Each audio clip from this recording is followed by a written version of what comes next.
Езілмей дана-дана болып пісетін, жыртылмайтын осындай жұп-жұқа қамырдың жасалу рецептімен бөлісемін. Бірінші таза табағымызға бір жұмыртқаны жарып салып, үстінен 250 грамм салқын су құйып, бір шай қасық толтырып тұз салып, жақсылап араластырамыз.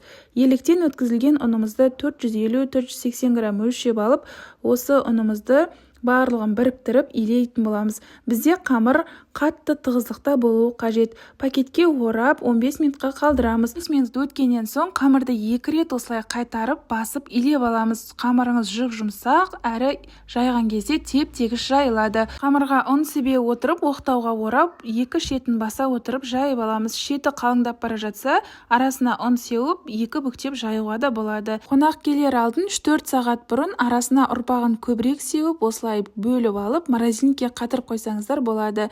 Қонақ келе салғанда бірден сорпаға салып, астауыңызға ұсынып, дастарханға қоя берсеңіздер